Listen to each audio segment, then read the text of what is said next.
da proteção de Deus, iniciamos nossos trabalhos. Convido a senhora segunda secretária, Luciana Rafainha, a proceder à leitura da ata da sessão anterior. Ata número 4 da sessão ordinária. Aliás, ata número 4 da sessão ordinária. Aos 19 dias do mês de fevereiro de 2024, no plenário do Centro Legislativo, o presidente Aníbal Cury, a hora regimental foi registrado o quórum necessário de parlamentares.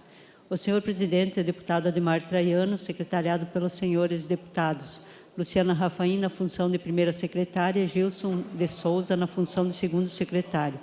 Sob a proteção de Deus, iniciou os trabalhos da 4ª sessão ordinária da 2ª sessão legislativa da 20ª legislatura.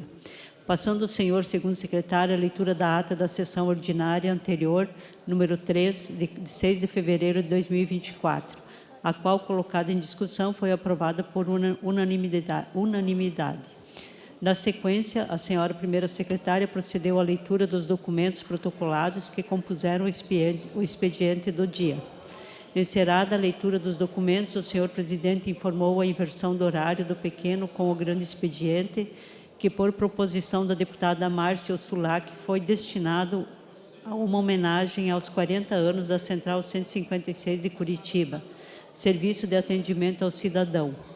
Inicialmente, o senhor presidente concedeu a palavra à senhora deputada Márcia Sulac para uma saudação aos convidados e, na sequência, suspendeu a sessão por alguns instantes para a entrega da menção honrosa. Reaberta a sessão, não havendo oradores inscritos no horário do pequeno expediente, no horário das lideranças, usaram da palavra os deputados Arilson Chiorato, da oposição, que foi aparteado pelo deputado Requião Filho, e o Sembacri, no horário do governo, Encerrado o horário das lideranças, passou-se a ordem do dia. Foram apoiados os projetos de regulamento protocolados e lidos no expediente. Foram aprovados os itens da pauta, com exceção do item 1, redação final, do projeto de lei número 143/2023, que foi retirado da pauta pelo presidente. Foi transformado em envio de expediente o requerimento do deputado delegado Tito Barrichello, protocolado sob o número 150/2024. Os demais requerimentos protocolados no expediente da sessão, submetidos ao plenário, foram aprovados. E os requerimentos submetidos à apreciação do presidente foram devidamente despachados.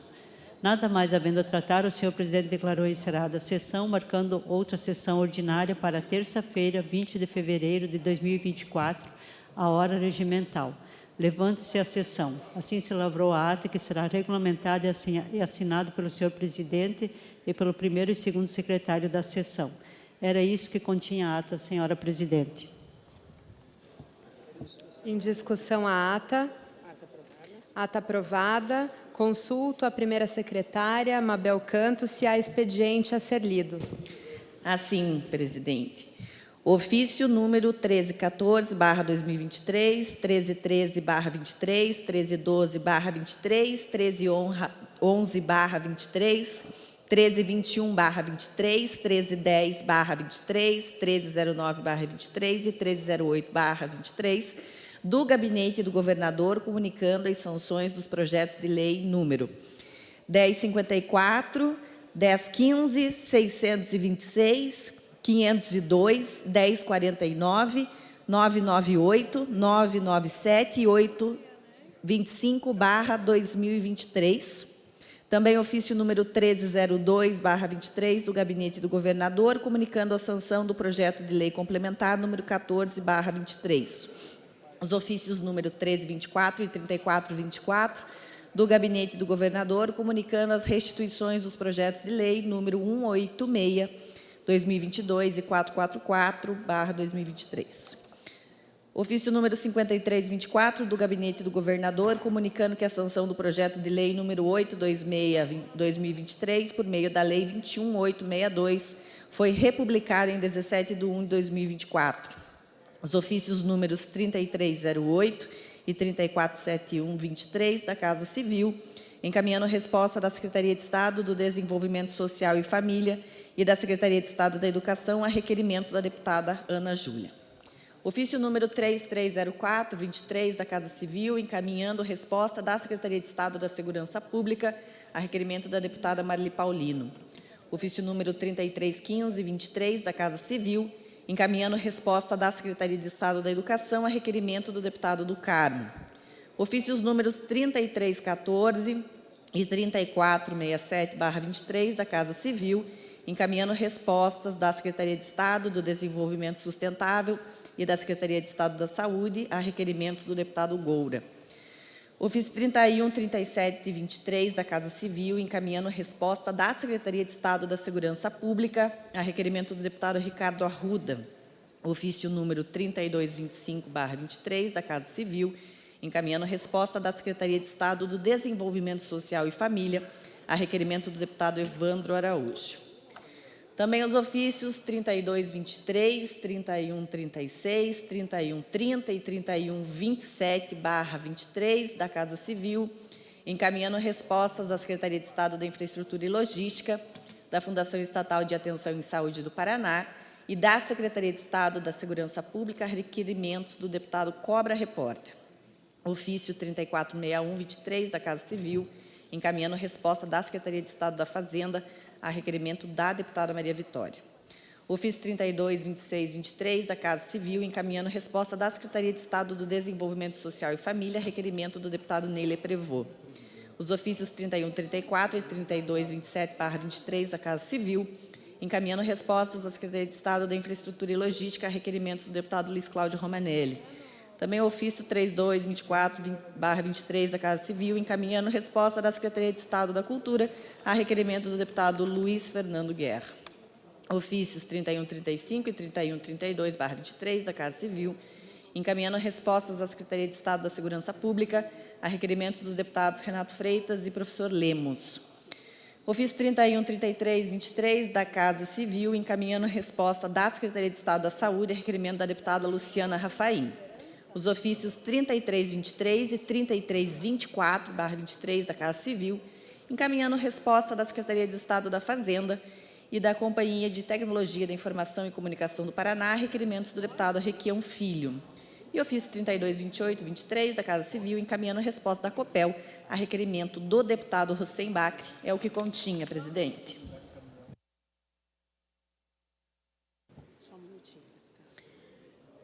Esta presidência agradece a presença da senhora Ângela Kraus, ex-prefeita de Farol, a senhora Majô, primeira suplente de vereadora de Maringá, e das assessoras regionais da Secretaria de Estado da Indústria e Comércio do Paraná, a senhora Daiane Laís, a senhora Keila Ávila e a senhora Kátia Presa Valente. Sejam muito bem-vindas a essa Casa de Leis. Passamos ao horário do pequeno expediente por 5 minutos. Deputada Márcia Ursulac.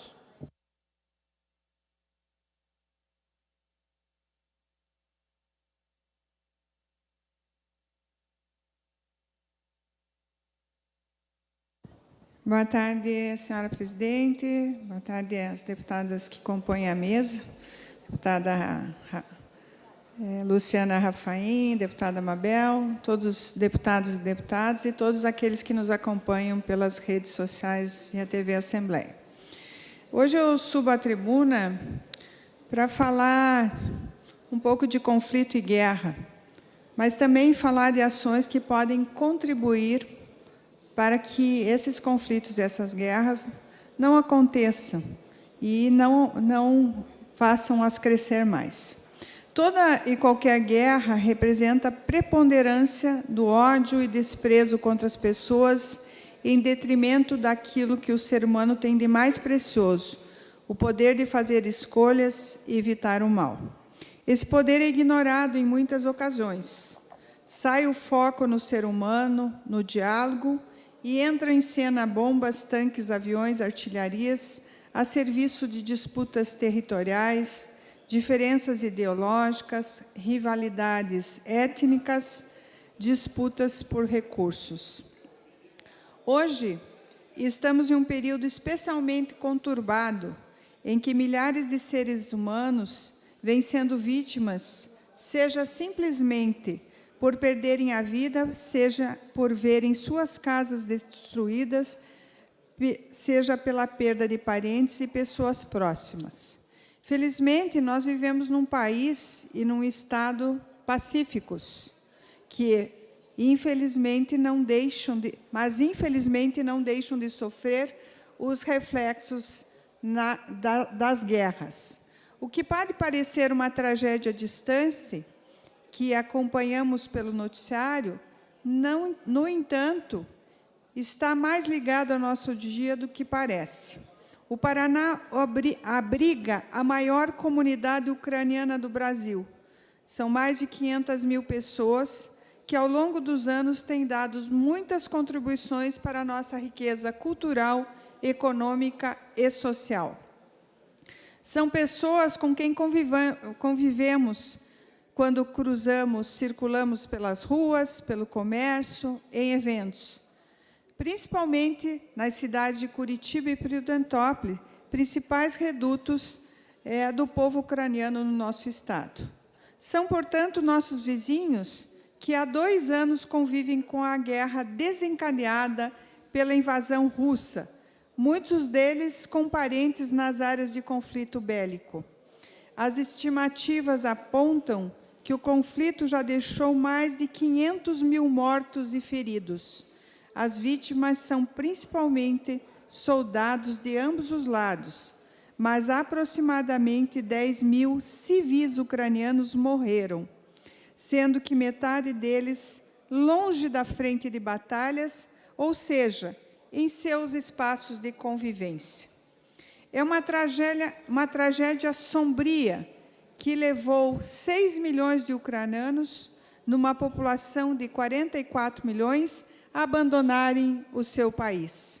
Pois bem, a força, o orgulho, a honradez do povo ucraniano estarão muito presentes nesse final de semana na nossa cidade de Curitiba. A nossa ativa comunidade, da qual me orgulho de fazer parte, promove nesse sábado, dia 24 de fevereiro, um ato em memória do povo ucraniano. Será às 18h30 no Memorial Ucraniano do Parque Tingui. Tenho muita satisfação em transmitir a todos esse convite da Sociedade Ucraniana do Brasil, da Associação dos Amigos da Cultura Ucraniana, do Clube Poltava e da Representação Central Ucraniano Brasileira. É um ato pelo fim de uma guerra que entra em seu 3º ano. É um ato pela paz que deve nortear os rumos de todos nós. É um ato pela vida. A presença de todos será muito bem-vinda. Muito obrigada.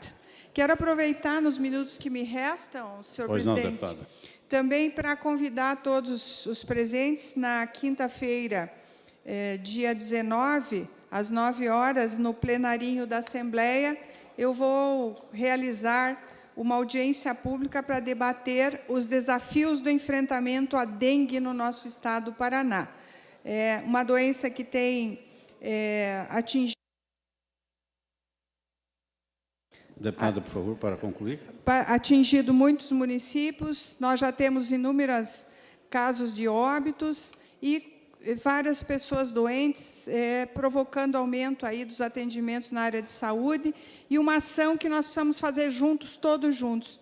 A dengue só será eliminada e vencida com a ação de cada um e cada pessoa. E nessa casa nós temos um poder de vocalização e de influenciar as nossas comunidades muito grandes. Estão todos convidados, dia 19, às 9h, no plenarinho da Assembleia. Obrigada. Próximo orador, deputado delegado Tito Barrichello.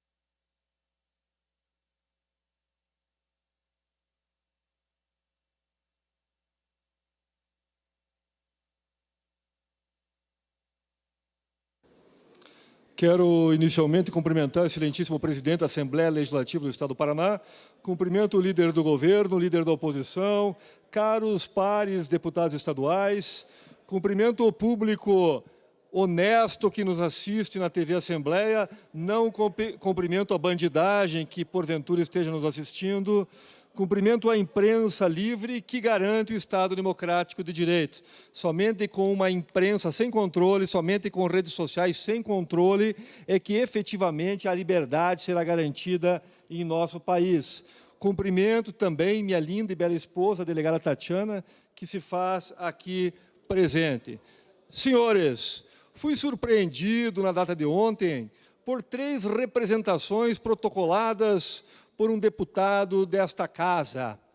Eu dou uma moeda para quem descobrir quem é o deputado.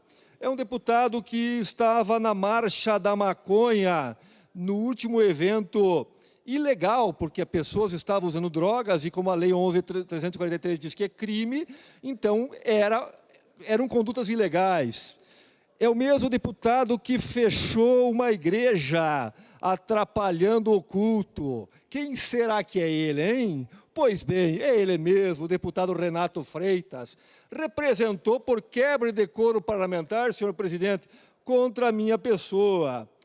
Eu vou ler parte da representação trazida pelo nosso deputado Renato Freitas. Diz ele que em encontro, palavras minhas, obviamente, ditas nessa casa, que em encontro na Marcha da Maconha, comandando a Marcha da Maconha, comandando os maconheiros, estava lá o senhor Renato Freitas, o grande líder. Senhores, nesse dia eu estava no Hotel Del Rey, aluguei um quarto no Hotel Del Rey, o deputado Hussein Bacri conhece bem lá, e fiz uma live lá de cima. E tem, inclusive, os vídeos do nosso deputado comandando a Marcha da Maconha. Como peça principal, não sei, mas ele discursava, ele conversava, ele tinha uma inter-relação muito extremada, conforme trazem os vídeos. E diz que eu quebrei o decoro parlamentar por dizer que ele puxou a Marcha da Maconha só porque ele puxou a Marcha da Maconha. Vamos lá. Tive a honra de receber uma segunda representação, senhores jornalistas, de quebra de decoro parlamentar, porque eu teria dito, abre aspas aqui tem a lei e a ordem, aqui tem quem troca tiro com a polícia perde a vida. E 8 membros do PCC morreram, senhor Renato Freitas. Meus parabéns a Rony, que tiraram esses bandidos na rua. Repito, parabéns a Rony, rondas ostensivas de natureza especial, que faz um trabalho maravilhoso no Paraná, que tiraram a vida desses criminosos. E eu, com isso, teria vinculado ele a organizações criminosas, senhor presidente. Uma terceira representação, também do mesmo deputado, diz o seguinte, que eu me excedi no uso da tribuna, transformando a Assembleia Legislativa do Estado em um verdadeiro circo, que foi aquela data, senhor presidente, que eu trouxe a questão do aborto. Discutir o aborto, discutir a vida em uma casa legislativa é transformar em circo? Eu acho que não. A grande questão que se materializa agora não são esses absurdos trazidos nessas representações. A grande questão é que existe um tipo penal, senhor presidente, no artigo 339 do Código Penal, que é o Decreto-Lei 2.848 de 1940, nossa legislação penal, que dita: denunciação caluniosa, dar causa à instauração de inquérito policial, procedimento investigatório, criminal ou processo administrativo disciplinar contra alguém imputando-lhe crime, infração ético-disciplinar com uma pena de 2 a 8 anos. Então, o senhor Renato Freitas, na prática, praticou o crime de denunciação caluniosa. No entanto, obviamente, vai alegar ele que tem imunidade material. Eu até concordo com esta imunidade material prevista na Constituição da República Federativa do Brasil. No entanto, se nós pegarmos o Código de Ética aqui da Assembleia Legislativa do Estado do Paraná, no seu regimento interno, diz o seguinte, seção 3, atos contrários à ética e ao decoro parlamentar. Consideram-se incompatíveis com a ética e o decoro parlamentar a prática de crime ou contravenção penal. Ora, se representou contra fatos atípicos, porque não tem conduta, não tem resultado, não tem relação de causalidade, não tem tipicidade, cometeu a denunciação. Deputado delegado Barquelo, um minuto para concluir. Eu tenho o horário da liderança senhor presidente. Ok, confirma. Verdade. Obrigado. Obrigado. Então, cometeu ele o crime de denunciação caluniosa. Se protegido está pela imunidade material, não está em relação à quebra do decoro parlamentar. Por isso, representarei o deputado Renato Freitas e todos aqueles que assinaram as 3 representações contra o delegado Xerifão por quebra de decoro parlamentar. Porque quem quebrou o decoro parlamentar é aquele que diz que eu quebrei o decoro parlamentar. Espero uma punição exemplar, obviamente, na legalidade estrita, nos termos da lei. Porque o que acontece aqui, senhor presidente, é tudo uma estratégia de narrativa, de falácias, de inverdades, para quando certos deputados de esquerda utilizarem as redes sociais, para quando forem em podcasts, para quando darem entrevista, dizerem o quê? Eu fiz 3 representações contra fulano de tal, e o Conselho de Ética arquivou, porque pertence ele à base do governo. Não, não é por isso, porque a conduta é atípica, porque a conduta não está prevista como quebra de decoro parlamentar, porque aquilo não passa de uma falácia e de uma narrativa. E nós estamos cansados de mentiras e de inverdades. Acredito, excelência, obviamente, que não mereça uma pena de cassação de mandato, mas mereça, no mínimo, alguma reprimenda, como, por exemplo, por que não uma censura verbal ou uma censura escrita do inciso 1º e do inciso 2º do artigo 272, para parar de fazer denunciação caluniosa. Traz uma representação, move a máquina do Estado, inicia um procedimento maculando a imagem de um parlamentar quando sabe que é inocente, senhor presidente. Nós temos que parar com isso. Temos que compreender que uma representação no Conselho de Ética é algo sério e que não pode ser utilizado, senhor líder do governo, de forma leviana, em hipótese nenhuma, sob pena de ter que ter alguma consequência. Porque, caso contrário, teremos o quê? A utilização dessas representações com fins políticos eleitorais tão somente. E não é com base nessa premissa que o regimento interno foi escrito. Precisamos, sem dúvida, punir o deputado Renato Freitas em virtude da denunciação caluniosa contra o delegado Xerifão. Aproveito o tempo que me resta, senhor presidente, para aqui, nesse momento, informar que tive a honra de assinar um requerimento da bancada evangélica que diz respeito à moção de repúdio ao excelentíssimo presidente da República, Luiz Inácio Lula da Silva, em virtude dos absurdos trazidos por ele quando em entrevista na Etiópia, afirmando que a legítima defesa de Israel, ocorrida contra criminosos, contra bandidos, contra terroristas que invadiram Israel e que mataram crianças e adolescentes, se assemelha, é parecido, é igual ao genocídio, que é igual ao holocausto judeu. Por isso, foi considerado ele persona não grata por Israel. Então, assinei este requerimento da bancada evangélica com muita honra, para mostrar as inverdades e as mentiras trazidas pelo nosso presidente da República, Luiz Inácio Lula da Silva. Muito obrigado, senhor presidente. Grande expediente, deputado Renato Freitas.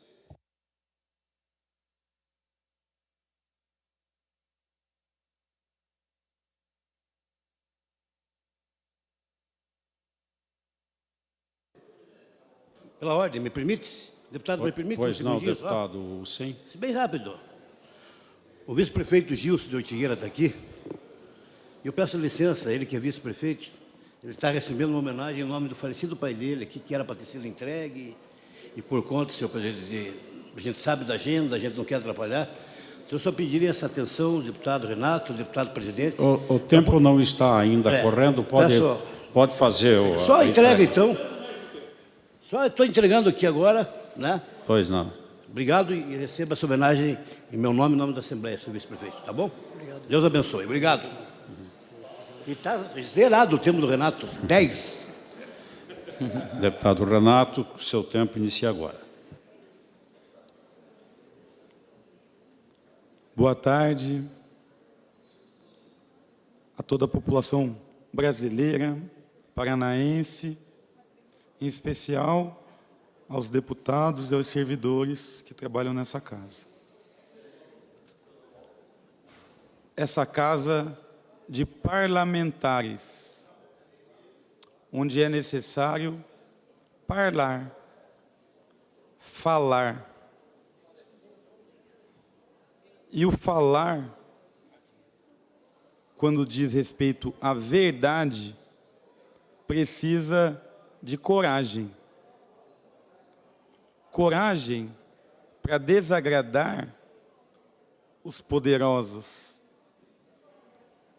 Coragem para desagradar os donos das grandes propriedades, como muitos aqui nessa Assembleia, mesmo sabendo que ao falar essa verdade, perderá muitos amigos, ganhará novos inimigos. Falar a verdade. É necessário também ter discernimento para falar a verdade. Muitas são as verdades. A que a chuva cai de cima para baixo é uma verdade. A que nessas cadeiras há um assento confortável também é uma verdade.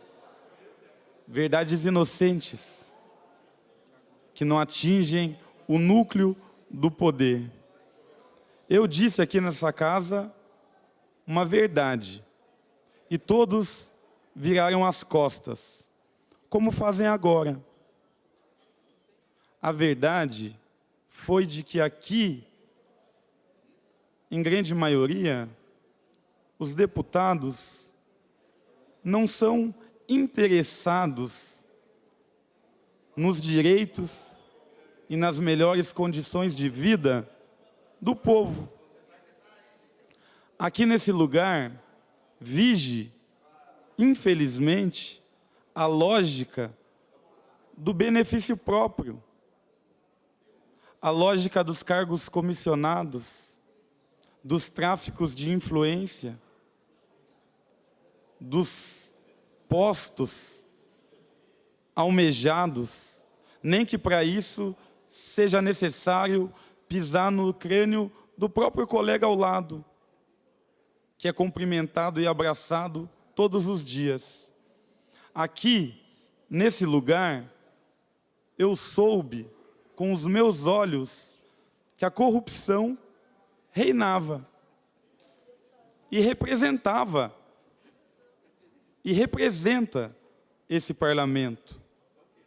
Digo isso porque há muitos casos aqui de corrupção. Rachadinha, acordos escabrosos com o Ministério Público, formações de quadrilha, evasão de divisas. Muitos os delitos e muitos os delituosos aqui, nesse lugar. E quando, a partir da figura da presidência da Assembleia, no nome do senhor Adhemar Traiano, descobriu-se mais um caso de corrupção, os deputados não se sentiram incomodados, suficientemente incomodados para agir, levantar, falar a verdade contra os poderosos. Eu gostaria muito, e esse seria o meu sonho de parlamento, ver essa energia, esse rigor que tem, por exemplo, o delegado Tito, com os criminosos de bairro, os ladrões de galinha, Eu queria ver essa mesma energia quando o senhor descobriu que há uma confissão por parte do presidente da casa de um delito. Corrupção, esculpido também no Código Penal. O senhor nunca aqui falou uma palavra. A verdade necessita coragem de não se curvar aos poderosos, ao mesmo tempo que pisa nos mais fracos. Coragem eu não vejo nas palavras do Senhor, com todo respeito. Essa coragem tem consequências. Nenhum aqui se levantou. O presidente da Assembleia ainda é o mesmo. E como presidente representa a todos vocês. Todos vocês parlamentares são representados. Mas não estão incomodados. Então a corrupção não é exceção. Não é excrescência a ser extirpada nessa casa. Pelo contrário, é essência de um comportamento produzido e reproduzido há séculos pelos homens brancos, donos do poder. Hoje, eu me deparei com uma punição no Conselho de Ética. Qual o crime? Falar a verdade. Quando eu disse, no meio desta Casa de Leis, que o deputado Adhemar Traiano não é rei, eu disse porque, sob o jugo da Constituição Federal, num regime democrático e republicano, não há reis. Então, senhor presidente, o senhor não é rei. Segundo lugar, afirmei também que o deputado é corrupto. E afirmei porque, senhor deputado, afirmei porque foi uma confissão dele próprio. Não construí, não inventei, não li, não assisti. Eu soube pelas palavras do próprio presidente, num acordo de não persecução penal, instituído pelo Ministério Público do Estado do Paraná, que por mim foi representado no Conselho Nacional do Ministério Público. E o que fazem hoje os meus perseguidores, uma devassa em minha vida. Nos bairros onde morei, amigos, familiares, dizem que pessoas vão até lá perguntar por mim, sobre eventuais erros que eu tenha cometido nesses meus 40 anos de vida, nos bairros onde eu morei. As pessoas com quem eu trabalhei estão sendo entrevistadas. Os meus ex-assessores de Câmara dos Vereadores estão sendo chamados de ofício pelo Ministério Público para, num ambiente sugestionável, dizerem se alguma ilegalidade não acontecia no meu gabinete, ao modelo das rachadinhas. E eu posso dizer a todos, com a consciência de quem dorme todas as noites porque não tem medo da morte, senão da vida insuficiente, da miséria em que somos enterrados desde que nascemos, e eu sou fruto disso. E crianças, como as que eu fui, são soterradas nos escombros da miséria por conta de políticos como vocês, no geral, que não se importam com a corrupção, porque, infelizmente, a tornaram natural. políticos como aqueles que são leões a favor da lei, do rigor e da morte, das armas, contra os famélicos de pés descalços nas ruas de terra, sem perspectiva, sem pai, sem paz, sem esperança. Mas ao mesmo tempo são cordeiros adestrados frente ao poder. A política de vocês é também, no país mais violento do mundo, uma política genocida. E eu denunciei o Ministério Público. Também. Denunciei os juízes, desembargadores que assinaram esse acordo no Conselho Nacional de Justiça. Denunciei o presidente Adhemar Traiano no Conselho de Ética desta casa.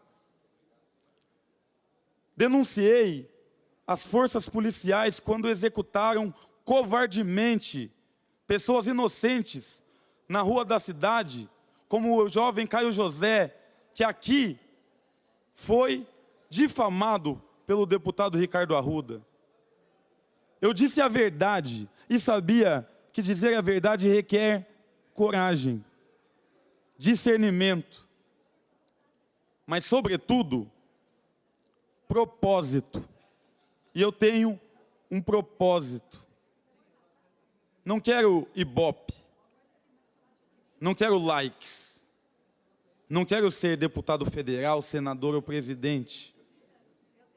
O que eu quero é que a minha filha, os meus netos, que um dia terei, que as pessoas lá da Vila Macedo, em Piraquara, do Jardim Cláudia, em Pinhais, do Jardim Graziele, em Almirante Tamandaré, da favela da Perdizes, ali no Atuba, e de todos os lugares que eu morei, que essas pessoas vejam em seus bairros saneamento básico, unidades básicas de saúde, escolas técnicas, universidades, empregabilidade, para que não sejam embrutecidas pela existência miserável e não percam o brilho nos olhos, o sorriso no rosto, para que não sejam amanhã mais uma estatística, um número, como eu, na lógica do sistema, deveria ter sido. Olham os poderosos para mim e dizem: qual carreiro foi aberto para um ser desses chegar até aqui, espantados, horrorizados? E tentam fechar esse carreiro, mas não enxergam, não sabem como eu cheguei até aqui, porque não conhecem os caminhos do povo, da perseverança, da resistência, da fé. Essa fé me faz crer na verdade, e por ela eu sacrifico o meu mandato. Por ela eu sacrifico a mim mesmo. Por ela eu troco tudo o que tenho. Porque somente a verdade pode nos libertar. A verdade é revolucionária, sempre. A verdade está ao lado dos oprimidos. Porque apenas os oprimidos têm verdadeiro interesse na verdade. Porque esse sistema se alimenta da mentira. Deputados como o Ricardo Arruda se alimentam da mentira. E tantas as vezes que ele mentiu aqui e foi imediatamente desmentido. A mentira, hoje, pelo advento das redes sociais, virou um instrumento de guerra. Fake news, gabinete do ódio, agente secreto de Israel, Tal Hanan, que se apresentou como Jorge, na reportagem da Forbidden, disse que vendia eleições para o terceiro mundo em democracias fragilizadas pela exploração imperialista e colonialista. Como ele vendia a eleição? Como fez a Cambridge Analytica, Steve Bannon,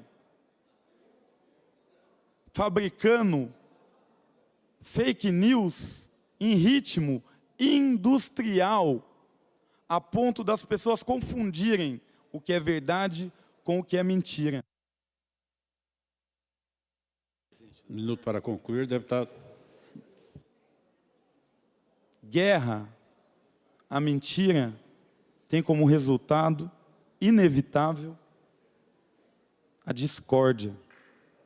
E a discórdia gera a morte. É um ciclo que só pode ser interrompido com a verdade. Seja como for, doa a quem doer. E que as investigações sobre mim, senhor presidente, continuem. Porque eu, como servo da verdade, serei o primeiro a dizer: pergunte para mim, sei coisas sobre mim que mesmo investigando, vocês não saberão. Pergunte a mim, eu falarei. Muito obrigado. Registro a presença na casa do vereador de Santa Mariana, senhor José Antônio Colombo Tonhé, por solicitação do deputado Adão Litro. Próximo orador, deputado delegado Jacovós.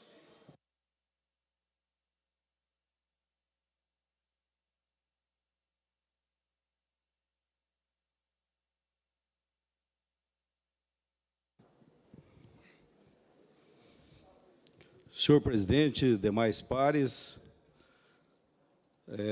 o deputado Renato Freitas falou hoje aqui a respeito de uma possível condenação no Conselho de Ética. É bom deixar claro que não existe nenhuma condenação ainda, houve um recurso que foi aceito por essa presidência, com um recurso regimental, está previsto no artigo 178, parágrafo 5º do nosso regimento, e a palavra final será da Comissão de Justiça, que certamente nos próximos dias o deputado Tiago Amaral fará o encaminhamento. Quero tratar aqui de um assunto que interessa bastante a região noroeste, principalmente aos deputados ali daquela região.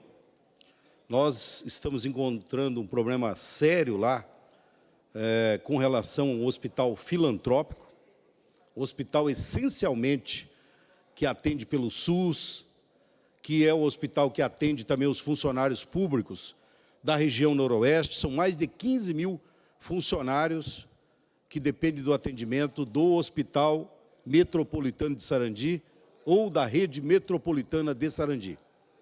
O que nós queremos tratar aqui é que esse hospital é um hospital de referência e que tem um trabalho construído ao longo de 40 anos, de abnegados médicos, profissionais, funcionários que estão naquele hospital e praticamente dedicaram toda a sua vida ao Hospital Metropolitano de Sarandi, à rede metropolitana. E o que efetivamente tem acontecido nos últimos anos com o Hospital Metropolitano, sem dúvida nenhuma, eu vou dizer aqui, é incompetência administrativa, má gestão dos 3 atuais gestores lá, que me parece, de 40 mantenedores, apenas 3 assinam e tomam todas as decisões pelo hospital. Num passado não muito distante, o Hospital Metropolitano quis abraçar, eu falei o mundo, mas eles quis abraçar coisas que eles não tinham capacidade e nem competência. Foram tentar administrar o hospital em Ivaiporã, montaram o hospital em Mandaguaçu, tentaram abrir um hospital em Cascavel, enfim, foram saindo daquela linha, daquele foco que sempre se pautou o Hospital Metropolitano de Sarandi. E quero dizer que muitos deputados aqui, inclusive, encaminharam recursos públicos ao Hospital Metropolitano de Sarandi. Acho que o deputado do Carmo, doutor Batista, Eu nunca mandei recurso do meu gabinete para o Hospital Metropolitano de Sarandi, porque eu não acreditava nos gestores. Até porque o principal gestor é condenado por falsificação de documento público, condenado em trânsito e julgado. Então, eu não posso confiar num gestor que é condenado por falsificação de documentos públicos. O principal gestor, que é o senhor Conrado Ferri, que gostava de desfilar aqui pelas bandas da capital, em muitas secretarias, gosta de frequentar o palácio, obviamente que ele, às vezes, nem é convidado, mas sempre está por aí. Né? E se ele viesse, pelo menos, para buscar recursos para o Hospital Metropolitano, mas não vem. Vem aqui para fazer politicagem. Essa que é a grande verdade. Enquanto o hospital que nós precisamos, a população de Sarandi precisa, que a região noroeste precisa, vai definhando. Hospital que hoje acho que possui cerca de 700 colaboradores, estão com os salários atrasados, não está sendo depositado o fundo de garantia aos profissionais, tem profissionais naquele hospital que estão lá há mais de 20 anos, eu conheço, que quando fui para Sarandi, em 1994, como delegado, acompanhei o crescimento daquele hospital, de profissionais sérios que ali estão, e quero dizer que desses 40 mantenedores que tem ali, do hospital ou da filantropia, tenho certeza que 98% são pessoas dignas. Agora, eu não vou ficar aqui passando a mão na cabeça de estelionatários e gente que querem, certamente, levar o hospital a essa falência, essa concordata, para depois vender para ninharias, para redes privadas, e quem vai ter problema com isso vai ser o Estado do Paraná, que vai ter problemas seríssimos, porque nós não temos, a cidade de Maringá hoje não tem capacidade de atendimento se o Hospital Metropolitano de Sarandi acabar fechando por incompetência e má gestão administrativa.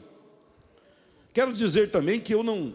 As pessoas falaram, o Jacovós está falando isso porque o fulano se envolveu com política. Olha, eu nunca dependi, se eu fosse depender do gestor do Hospital Metropolitano me apoiar em política para eu me eleger deputado, eu nunca dependi de gestor privado nenhum para que eu obtivesse votos para me eleger deputado.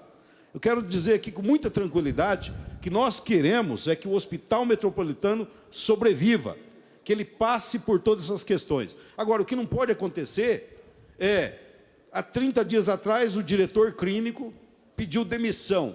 Por que ele pediu demissão? Porque ele viu que pacientes iriam morrer na UTI por falta de medicamentos. Uma parte. Já lhe vou conceder, deputado do Carmo, um deputado que, inclusive, eu sei que contribuiu com o Metropolitano.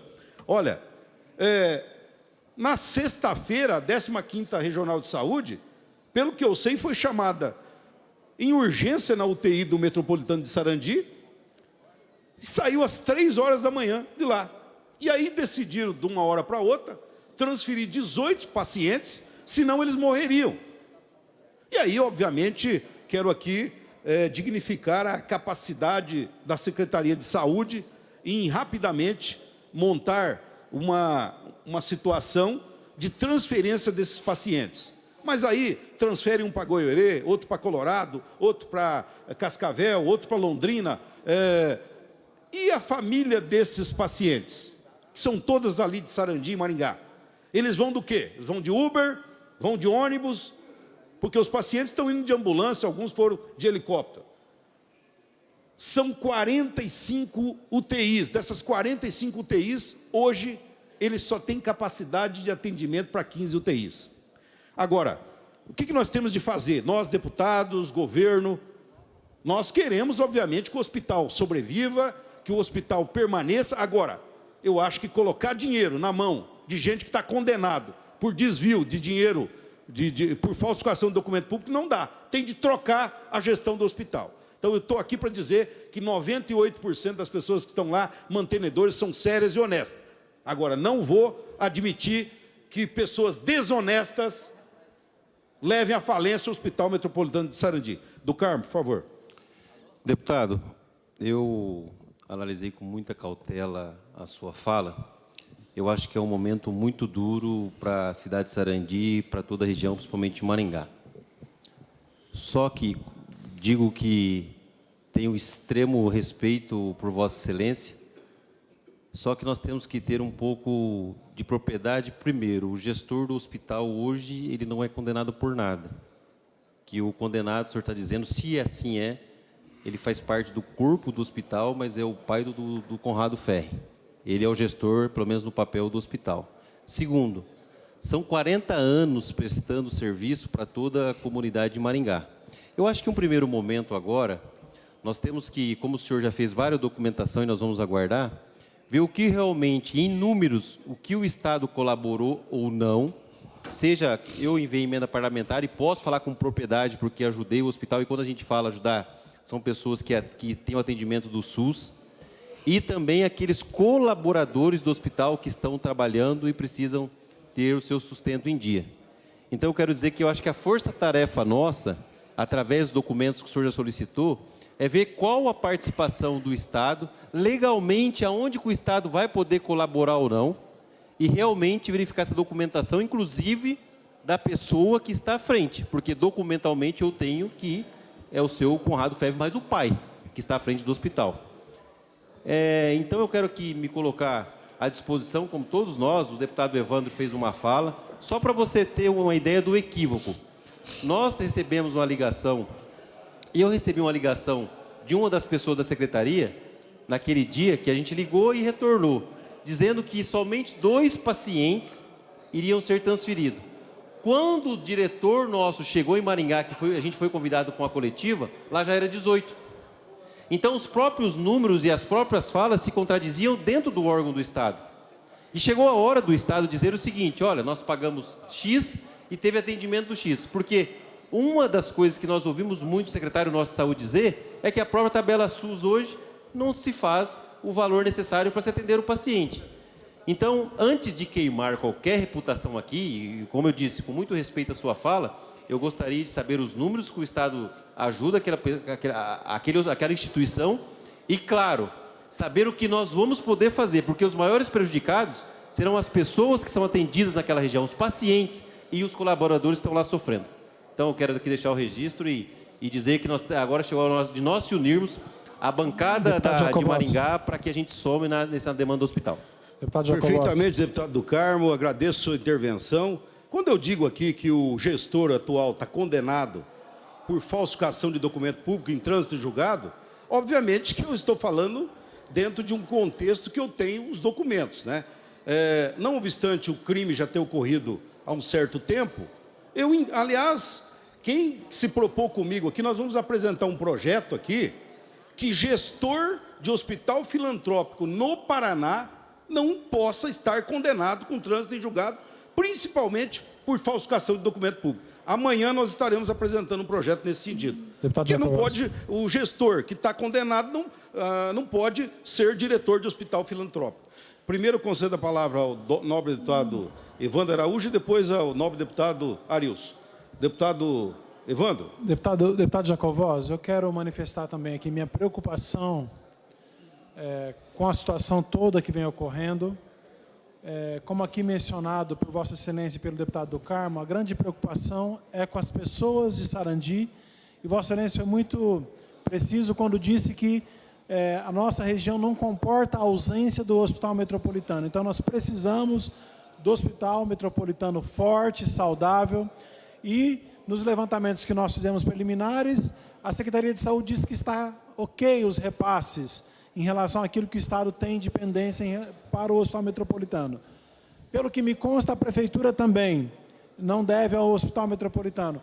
Então, nós precisamos agora, talvez, da ajuda da Secretaria de Estado da Saúde para que, olhando para essa situação, possa ajudar a encontrar uma solução e que nós tenhamos, obviamente, esse hospital funcionando para que o povo de Sarandi e da região não seja prejudicado. Era isso. Perfeitamente, deputado Evandro. O que eu quero dizer é que nós já instalamos CPI aqui na Assembleia Legislativa para investigar um único contrato, que era da JMK com o Estado do Paraná.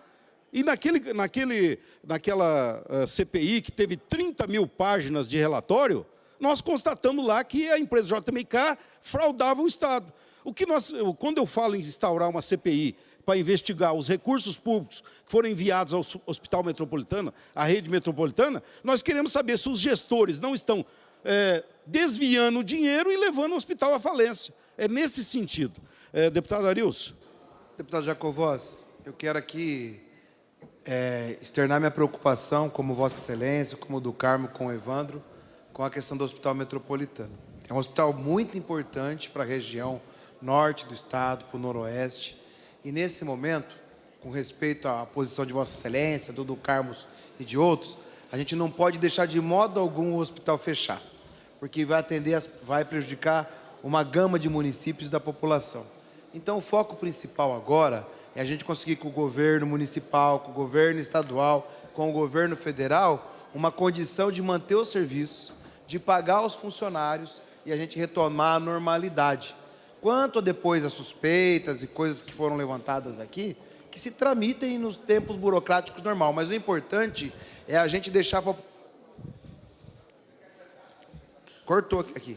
Deixar a população da nossa região atendida. Eu quero agradecer a parte, e é um tema muito importante, o funcionamento desse hospital. Quero destacar, finalmente, a agilidade da Secretaria de Saúde do Estado do Paraná, que em nenhum momento titubeou. E eu quero agradecer, então, ao secretário Beto Preto, que agiu com presteza. E o que nós estamos querendo aqui é que a Secretaria de Saúde do Estado tome pé do que está...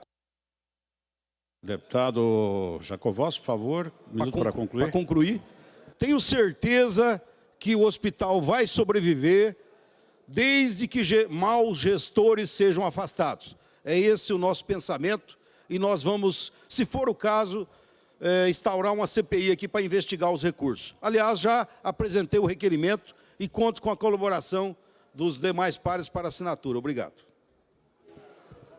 Próximo orador, deputado Ricardo Arruda, pelo horário da liderança do Partido Liberal.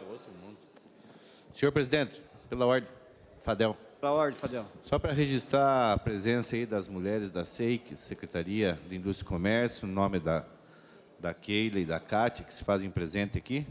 Também do nosso amigo Rafael, lá de Cambará, que faz um excelente trabalho com os autistas, presidente. Próximo orador, Ricardo Arruda. Senhor presidente, colegas deputados e a todos que aqui nos acompanham. Primeiro eu vou começar minha fala dizendo o seguinte: alto e bom som. Eu não votei em ladrão. Essa vergonha eu não passo. Porque tem deputado aqui que fala que o delegado Tito fala de ladrão, mas não combate quem rouba aqui na casa, A, B. Mas o deputado que fala isso, o deputado Renato Freitas, fez campanha para o Lula. Lula foi investigado, julgado, condenado e preso como sendo o chefe de quadrilha e o maior ladrão que o Brasil já viu. E o cara que defende este criminoso, não contente com isso, defende todos os criminosos do Paraná. E sempre querendo prejudicar a polícia militar que defende a vida do cidadão de bem. Então, esse deputado não representa o cidadão de bem do Paraná. Esse deputado, na minha opinião, é uma vergonha ao cidadão de bem. Até pelo passado dele de invadir igreja, de ser preso com droga, de desacato policial, enfim. Não respeita a população e tem a cara de pau de vir aqui falar manso, olha, a mentira leva à morte. Rapaz, eu não estou aqui para ganhar like. O cara vive na internet ganhando like. O cara vive explorando a boa-fé do povo, como sendo aí o seu Robin Hood, e não faz nada para o povo. Pergunte a ele qual projeto bom ele fez como vereador e qual projeto como deputado. Zero! Apenas mídia barata e mentirosa está seguindo passo a passo o que o Lula fez com o povo lá atrás. Começou defendendo o povo que morre de fome, é o pai dos pobres, o Lula sempre deu uma banana para o mais pobre. E agora que voltou pela terceira vez ainda, cortou o 13º do Bolsa Família e já tirou mais de 4 milhões do Bolsa Família de pessoas que recebiam. Esse é o pai dos pobres, que viaja e já gastou 3 bilhões em viagens internacionais de lua de mel com a dona Esbanja. Sabe o que ele trouxe para o Brasil? Zero! Trouxe vergonha ao Brasil. Está fechando a porta do Brasil com o resto do mundo. E essa última dele, gente, de comparar as forças de Israel que estão combatendo o terrorismo, terrorista do Hamas, invadiu no último ataque Israel, assassinou friamente crianças, jovens, idosos, arrancou cabeça de bebê, estuprou mulher grávida, colocou bebê dentro do micro-ondas. Foi algo cruel que nunca ninguém viu, uma verdadeira barbaridade. Israel não está massacrando o povo palestino, é bom que fique claro. Israel, ele avisa e manda o povo sair do lugar. O povo quer sair e o Hamas não deixa o povo palestino sair. Hamas usa o povo palestino como massa, como escudo humano. O genocida é o grupo terrorista do Hamas. E esse Lula vai falar uma besteira dessa, chamar o povo, os guerreiros de Israel, que estão fazendo igual os alemães, não respeitando 6 milhões de judeus que foram assassinados cruelmente nas mãos de alemães. Que vergonha para o Brasil, que vergonha. A primeira vez na história do Brasil que um presidente... Deputado Arruda, o senhor me daria uma parte? Um momentinho. Que um presidente é considerado persona não grata. Israel não quer que o Lula pise no país deles. Olha que vergonha para o Brasil. Com isso, está fechando a porta do Brasil com vários países da União Europeia. O Lula está destruindo a economia internacional do Brasil. Esse homem tem que ser freado. Ele cometeu um crime de responsabilidade e já foi aí aberto um pedido de impeachment com mais de 100 assinaturas. Espero que levem adiante para tirar esse sujeito e devolver ao lugar que ele devia estar, que é aqui na Federal de Curitiba. Não contente com isso, a mulher, a dona Esbanja, vai lá e chama, que o Lula não quis chamar, não quis chamar o povo de Israel, quis chamar o governo de Israel de fascista. A Gleisi Hoffmann foi na mesma linha de chamar o povo de fascista. Gente, onde vamos parar com esse governo Lula? Vamos lá. No primeiro ano, 250 bilhões de furo, de rombo, primeiro ano. Um presidente que tem como currículo, né, ser ex-presidiário, ser chefe de quadrilha, agora, no país do agronegócio, ele vai lá e diz, ele não sabe diferenciar uma azeitona de uma uva. Ora, esse cara virou piada no Brasil, o Brasil está virando piada no mundo. Como é que pode isso? E os deputados, eu não vejo aí a imprensa comentar nada. Imagine se fosse o Bolsonaro, o deputado me querer falar uma besteira dessa. Ia dar fantástico. Mas a Globo Lixo está sendo muito bem paga para isso. Mesmo assim, não está conseguindo tampar, porque o negócio está ficando feio. Eu acho que há um descontrole geral no governo do PT, né? A gastança desenfreada. E as narrativas continuam, eles só falam em Bolsonaro, Bolsonaro, Bolsonaro. Um ano de governo, não fizeram nada, fizeram só um rombo, gastando dinheiro público, mas o problema é o Bolsonaro.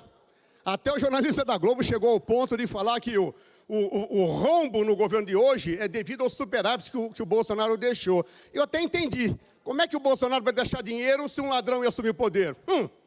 Ia torrar o dinheiro mesmo. Aí não erraram. Então esse é o retrato do PT, hoje do governo, ou melhor, do desgoverno do PT. Um desastre total. Não tem capacidade de continuar. O Lula, além de ex-presidiário, não tem competência, não tem liderança, não tem responsabilidade e não tem uma coisa importantíssima, honestidade. E eu vejo que alguns aqui têm deputados que seguem essa mesma linha. A linha da mentira, repetida 100 vezes, 1000 vezes, para virar verdade. E acha que engana alguém. Engana, pior que engana, engana o povinho. O povo menos informado, esse aí ele engana. Eu sou contra o racismo. Ora, o cara é racista. O cara falou aqui, nessa tribuna, novamente aqui, que nós somos aqui governados por ladrões brancos, ou a elite branca. Ué, ele pode falar de cor aqui? Imagina se eu falasse ao contrário aqui. Então, eles não entendem de racismo, eles usam o racismo, a palavra, para puxar seguidor, para puxar desinformado, que acredita que esse sujeito é um Robin Hood e não passa, infelizmente, de mais um político que mente, que faz parte da velha política, com politicagem barata de 5ª categoria.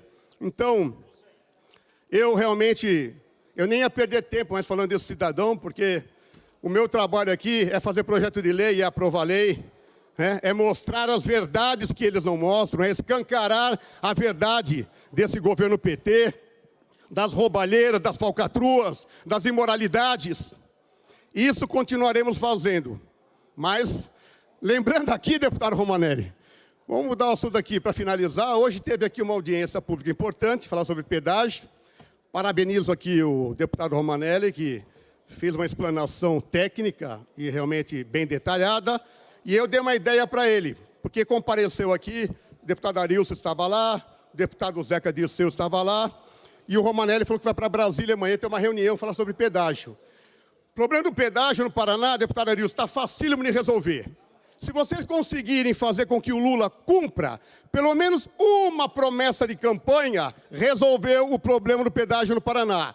O Lula falou, em 27 de outubro, que ele, sendo eleito, o pedágio do Paraná ia custar R$ 5,00. Está lá ele falando, para quem duvidar. Ou será que o deputado Renato fala que eu estou mentindo? Não, é verdade. Mas essa verdade ele não vai falar nunca para vocês. Então, vocês vão para Brasília. Um abraço aos ministros do Lula. Peça para o Lula, cumpra uma, pelo menos, promessa de campanha e faça o pedágio do Paraná a R$ 5,00, como o senhor prometeu na campanha. Acabamos com o problema do pedágio. Viu como foi fácil? Muito obrigado. Próximo orador, deputado professor Lemos, pela liderança do Partido dos Trabalhadores.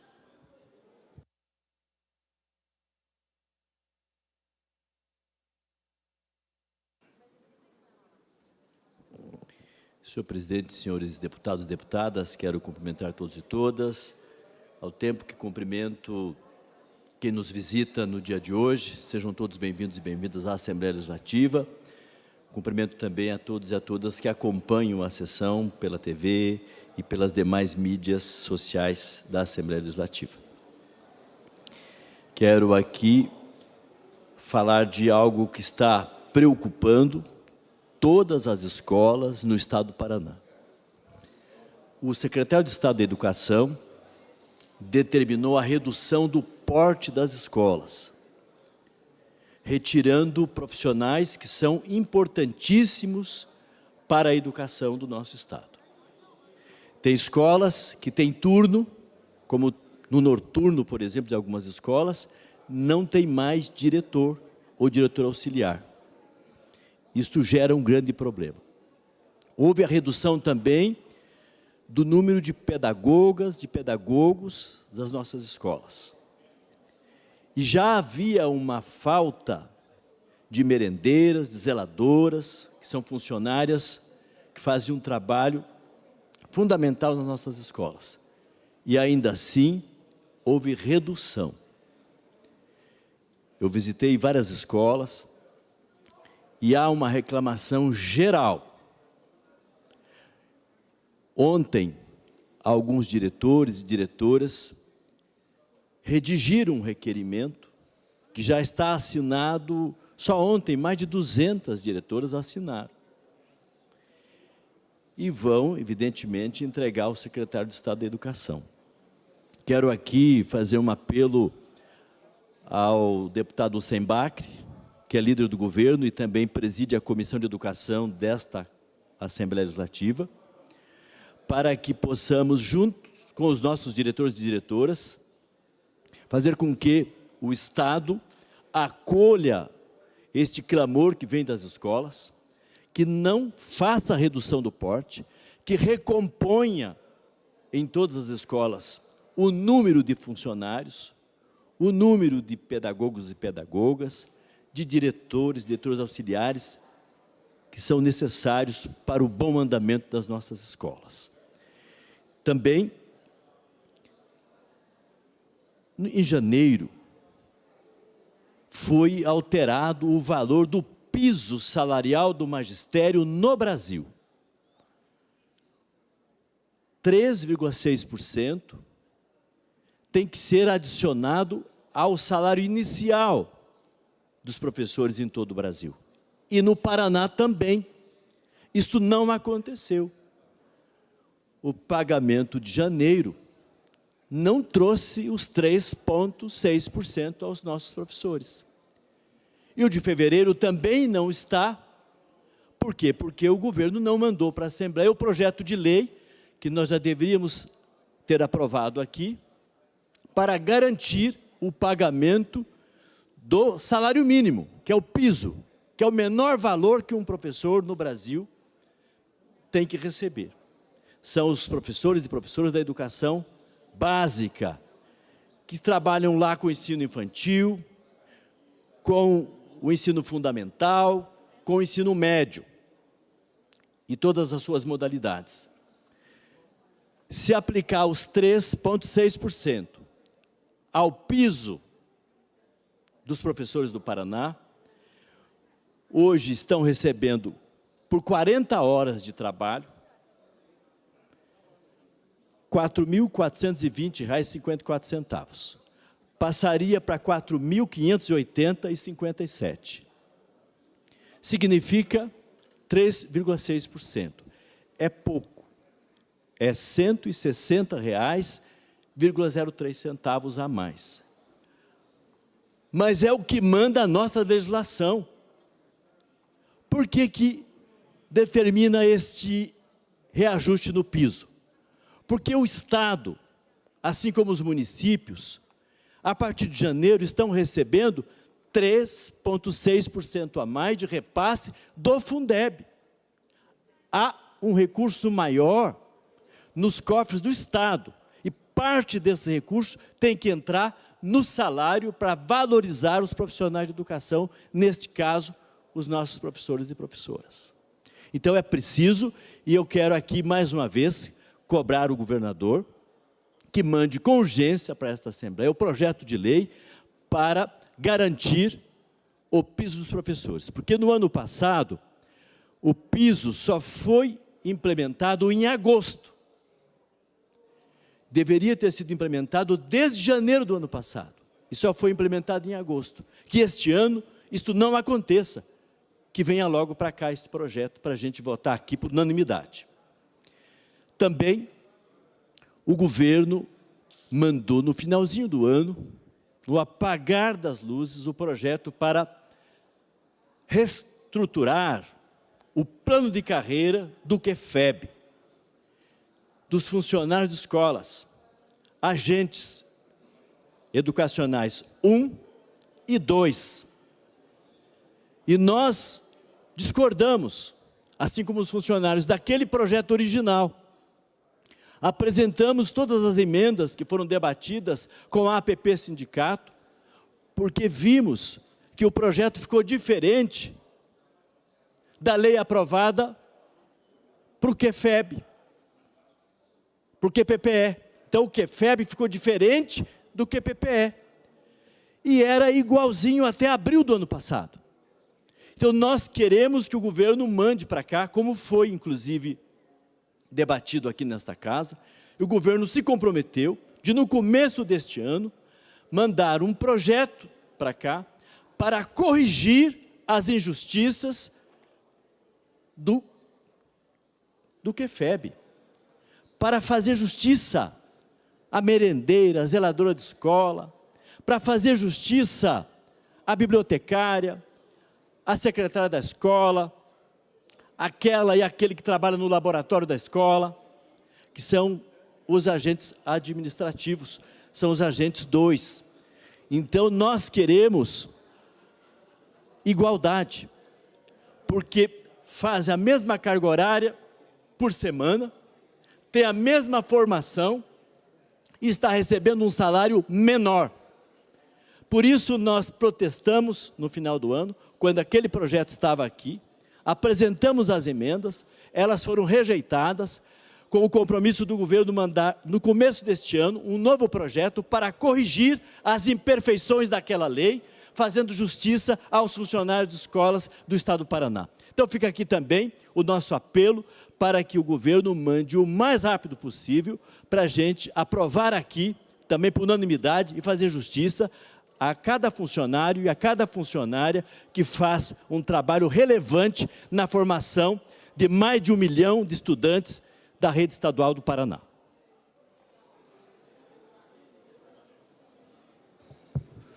Próximo orador, deputado Luiz Cláudio Romanelli, em nome da liderança do PSD.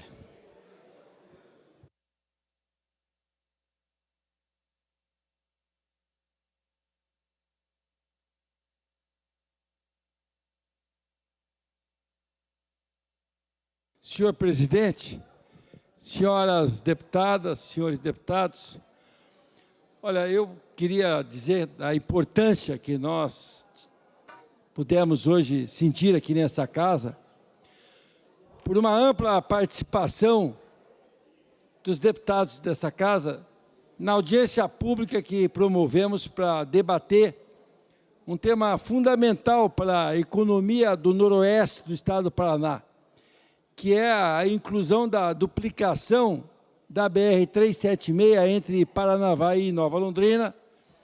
Numa audiência pública que nós tratamos a questão do pedágio, lá tem uma praça de pedágio e o projeto inicial não prevê a duplicação desse trecho de rodovia. A Socipar, que é a Sociedade Civil Organizada do Paraná e da região noroeste, que envolve todo o setor produtivo e a sociedade civil, pagou 2 estudos, na verdade. Da Paperplan é a mesma empresa que fez para o governo federal em 2019 a contagem dos veículos.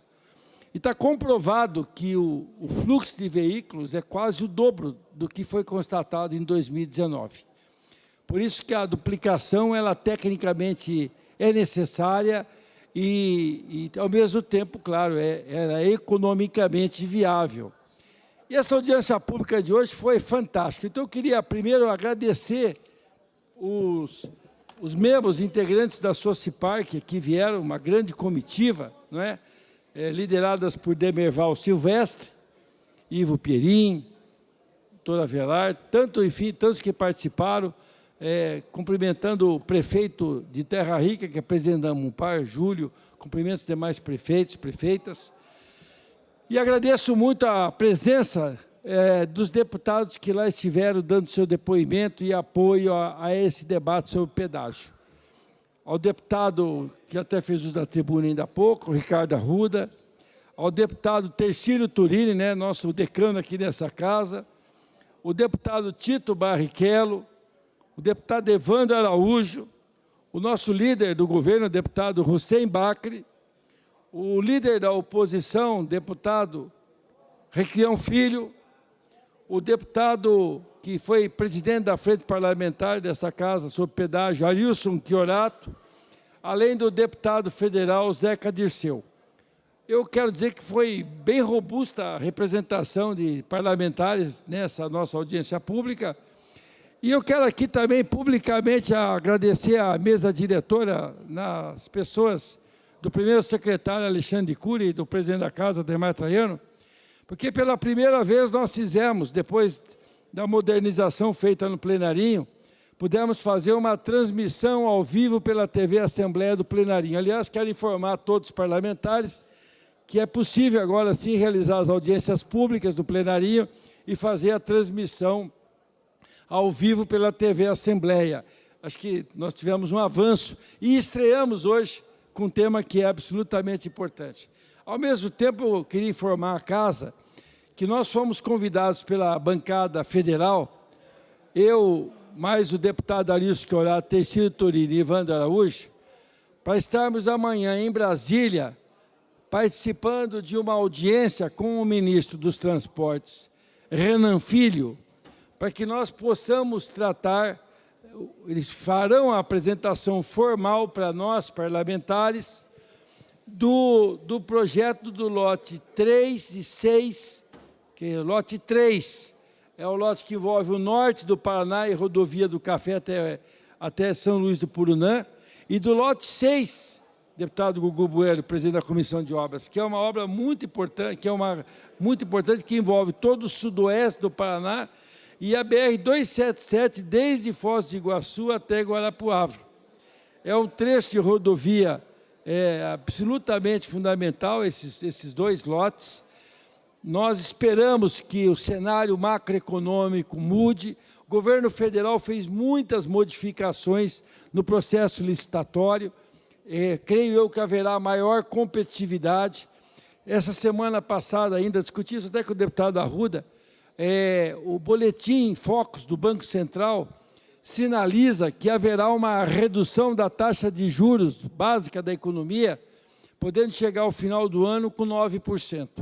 E quiçá isso aconteça, porque nós sabemos que a taxa de juros que nós tínhamos no ano passado, de 13,75%, estava inviabilizando a participação de muitos, até porque a taxa interna de retorno é de 8,47%. O governo federal manteve 8,47% para esses lotes, que é uma taxa de juros adequada, uma taxa interna de retorno adequada, mas, ao mesmo tempo, é necessário que a taxa caia para 9% para que nós tenhamos competitividade no leilão, para que novos players possam participar efetivamente e que nós possamos ter uma redução maior de preço com o desconto oferecido. Até porque a gente chama o setor privado para fazer as vezes do setor público para que haja ganho de produtividade, que haja competitividade. Agora, para você fazer um plano de negócio que já está pré-definida a tarifa, como aconteceu no lote 2, onde não houve desconto, ou seja, 0,08% de desconto, reconheçamos aqui que uma única empresa participando virou um monopólio. E uma grande preocupação. Até porque, minha gente, por mais que se construam narrativas, né? Eu tenho ouvido narrativas que falam, olha, vamos reduzir em 50% o valor da tarifa de pedágio no Paraná. Isso falou o ministro, falou aqui no Estado o secretário de Infraestrutura. Infelizmente, não é verdadeiro isso, né? Os senhores vão ver quando voltar a praça de pedágio aqui da cobrança em São José dos Pinhais, daqui a 30 dias, a praça de pedágio vai voltar praticamente com o preço anterior. No caso do transporte de carga, vai voltar com um pouco superior ao que era, porque não terá mais o desconto, deputado Hussein, de 14% que tinha por eixo comercial. Isso é extremamente complexo. Então, a verdade é assim, o nosso maior problema hoje é que a infraestrutura do Paraná, ela está gritando por socorro. Nós estamos com um problema grave na infraestrutura. Nós sabemos que não são só as rodovias federais que precisam de manutenção e ampliação da capacidade de carga, como também as rodovias estaduais, não é? Nós temos licitações que até o Tribunal de Contas suspendeu, mas que têm que ser tratadas, liberadas. Nós temos que urgentemente retomar o controle dessa malha viária paranaense, porque ela é extremamente importante para a nossa produção. É a rodovia que está sem pedágio, mas que precisa ter manutenção por parte do Estado. Ao mesmo tempo, esses dois lotes, e o lote 6, eu não quero nem, a deputada Luciana até me falou ainda há pouco, amanhã nós vamos ter certeza ou não, eu espero que não seja verdadeiro, mas há uma informação que foi retirada, a duplicação de parte do trecho da PR-280 no Sudoeste. Eu espero que isso só seja um boato, que não seja verdadeiro, não é? Concedo-lhe a parte, deputada Luciana. Obrigada, deputado Romanelli. Primeiro, parabenizá-lo pela audiência pública, hoje pela manhã, e colocava para Vossa Excelência a preocupação para que possa levar até Brasília, no dia de amanhã, a preocupação do que ouvimos falar na região sudoeste do Paraná, então colocando aí o lote 6, né, que vai ser implantado no sudoeste, que hoje não tem pedágio, e a preocupação de que a PR 483 ela vai ficar sem duplicação. E o trecho da 483 é um trecho de muitos acidentes. Então, não tem por que o sudoeste ter pedágio, pagar pedágio e ainda ficar sem a duplicação, sem ter uma segurança maior para as pessoas que vão transitar e continuam transitando na 483. Então, gostaria que levasse essa preocupação, porque é uma preocupação de todo o povo sudoestino, que é, se for ter pedágio, que tenha duplicação. Perfeitamente, deputada Luciana. Amanhã nós vamos ter essa informação, não é, de forma oficial e saberemos se é um boato só isso ou se efetivamente nós teremos que fazer uma grande mobilização do sudoeste paranaense para garantir a duplicação desse trecho de rodovia, considerando a importância estratégica. Eu sempre tenho dito, o sudoeste do Paraná é uma região que nos últimos 20 anos talvez tenha experimentado o maior crescimento, considerando a dinâmica da própria região. Claro que a região oeste, deputado Miqueleto, deu um salto, né? A nossa Califórnia, a região oeste. Mas o sudoeste fez uma grande transformação. Mas é impressionante como nós temos as piores rodovias do Paraná na região sudoeste. É uma região que precisa de muito aporte, muito apoio para poder, de fato, melhorar a infraestrutura do povo daquela região. Mas nós vamos passar a limpo esse tema em Brasília e certamente nós voltaremos com novidades. Mas o importante... Deputado Romanelli, mais um minuto para concluir. Para concluir, Excelência, apenas poder, mais uma vez, agradecer à bancada federal, o deputado Toninho Vante, que é coordenador da bancada federal, a deputada Gleice Hoffmann, que sempre está também tratando desse tema, nos incluindo nesse debate. Muitos não gostariam que eu, o deputado Arilson, Tercílio Turino, Evandro Araújo e outros aqui, enfim, estivessem participando do debate. Mas Brasília nos convida a ir e nós vamos lá para defender os interesses do Paraná. O deputado Tercílio vai lá defender o contorno leste de Londrina, que é uma obra fundamental para a região norte do estado. Ou seja, vamos trabalhar para fazer obras nesse Paraná, que é o que o povo paranaense espera, com preço de tarifa de pedágio justa. Muito obrigado aí a todas e todos.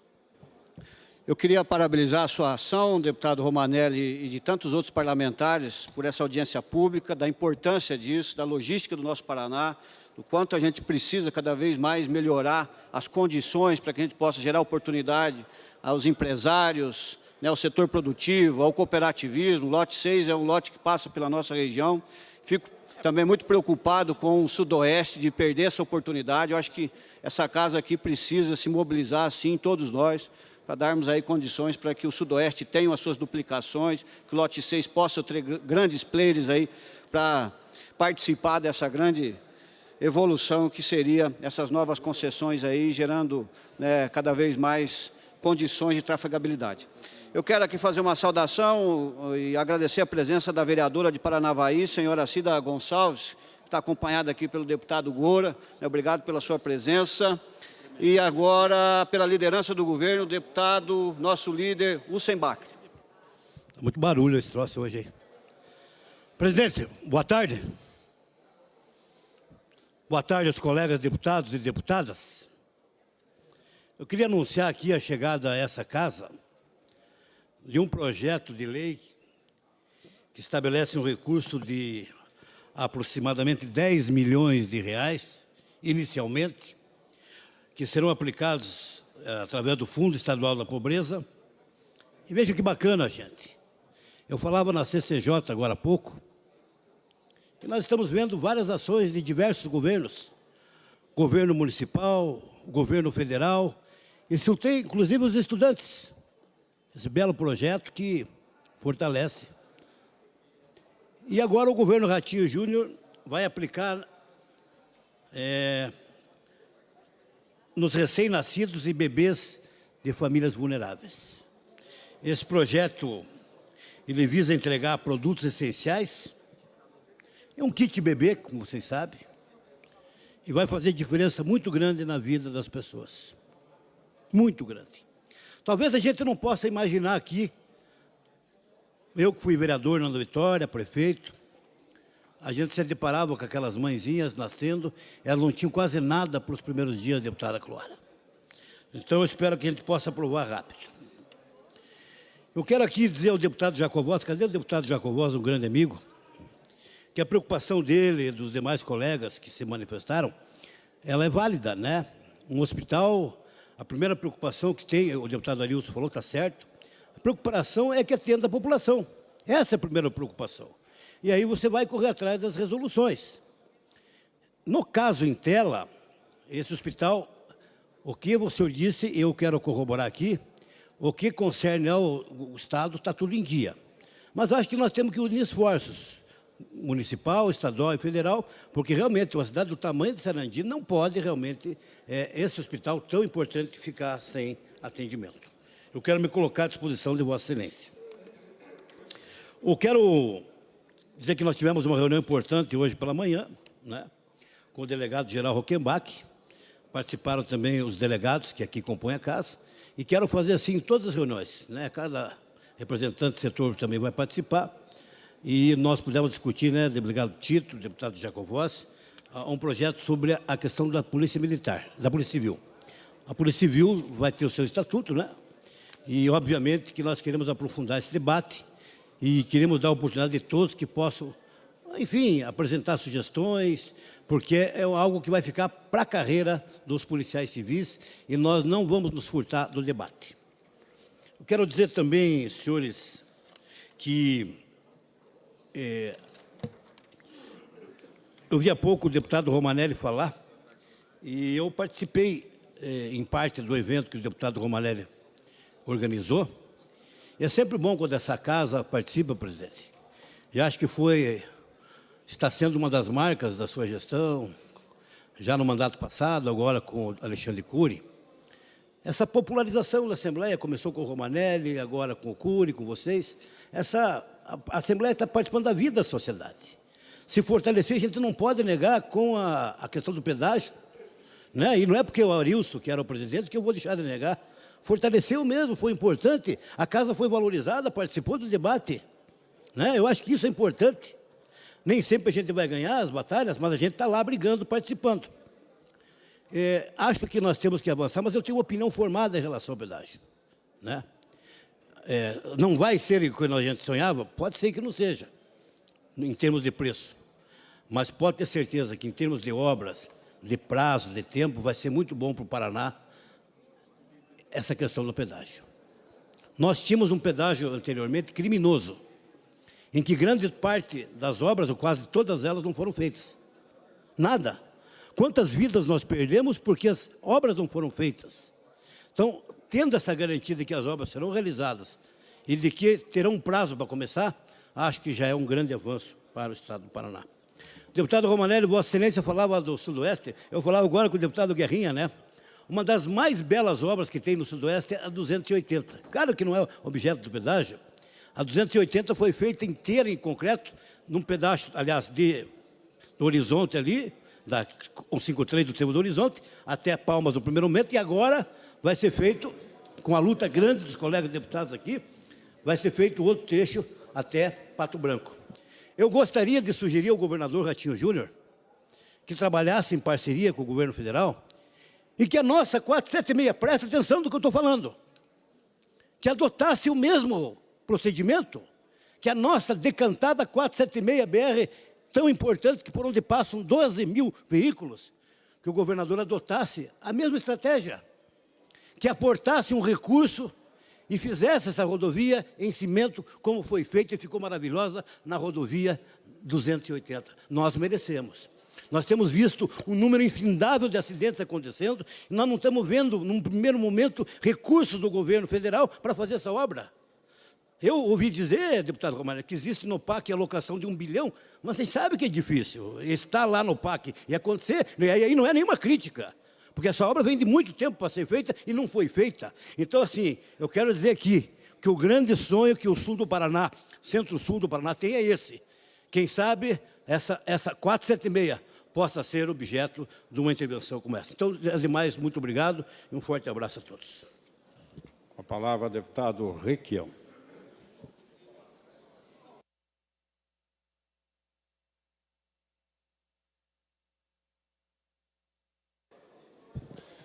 Senhores deputados, quem nos assiste pela TV Assembleia, nós andamos o estado do Paraná de norte a sul, de leste a oeste, de fio a pavio. E às vezes nos questionam que nós, deputados, nada fazemos. E eu sou um dos críticos da pauta dessa Assembleia, por muitas vezes pauta com projetos mornos, que não discutem o Paraná. Mas ontem mesmo, desta tribuna, eu fiz uma denúncia gravíssima contra o diretor-presidente da Invest Paraná. Tive, inclusive, um bate-boca com o líder do governo e fiz um pedido de impeachment do governador. Não saiu nada na imprensa. Hoje, nós tivemos aqui a denúncia do delegado Jacovós sobre má gestão de dinheiro público no Hospital de Sarandi. Tivemos uma audiência pública puxada pelo Romanelli sobre o pedágio e a duplicação de imprensa, a duplicação de estradas. Nós tivemos aqui debates importantes e não sai nada na imprensa. Eu me questiono sobre a pauta da grande imprensa. Quem é que escolhe o que vai e o que não vai para o ar? Porque assuntos importantíssimos são colocados nessa tribuna, naquela tribuna, dentro dessa causa, discussões enormes. O deputado Arruda brigando com o deputado Arilson aqui sobre projetos do governo federal. Silêncio. Mas há assuntos que retornam à pauta dos grandes jornais, dia após dia, semana após semana, e o trabalho do deputado Evandro é silente. O trabalho da deputada Luciana Rafaim, tudo que ela faz aqui em defesa do Sudoeste, é silente. Eu sou oposição. O meu trabalho aqui é trazer as denúncias, apontar os erros e trazer soluções. O seu trabalho, deputado Guerra, ele inexiste. Se não for um escândalo, o nosso trabalho não existe. Precisamos, então, melhorar a pauta da Assembleia, discutir projetos mais polêmicos, trazer coisas mais importantes para cá? Eu acho que sim. Mas mesmo assim, lá no fundo eu fico pensando, será que a imprensa pautaria? Avião que decola e pousa não dá notícia. Trabalho sério do parlamento não dá notícia. Infelizmente, deputado Paulo Gomes, às vezes parece que os donos dos editoriais da grande imprensa têm outras pautas, bem mais pessoais, do que as pautas de interesse do Paraná. Era só esse o meu desabafo aqui, porque é a primeira vez que eu vejo um impeachment, um pedido de impeachment de um governador passar batido. Porque a pauta foi vetada aqui, ali e acolá. É um desabafo do líder da oposição e de um deputado, que, como todos os demais deputados, tem pautas importantes que são colocadas aqui nessa tribuna e dentro dessa casa diariamente. Deputado Arilson, o senhor tinha pedido um tempo, por favor. Deputado Maurício, eu quero ratificar, ou melhor, fortalecer as posições de Vossa Excelência. O Paraná tem vários problemas que precisam ser discutidos. Vários deles que vêm de vícios de origem do governo. Nós tivemos debates importantes nessa casa que juntou oposição e situação, como a questão do pedágio. Nós temos situações que causaram discordância política, como a Copel, e que está impactando na vida do povo brasileiro e do povo paranaense. A gente está tendo quedas e quedas de energia pelo Paraná todo. Mas é pouca ênfase dada, deputado Jatagão, pela imprensa sobre os problemas gerados da Copel. Nós temos um problema com a Sanepar no Estado, pouco divulgado.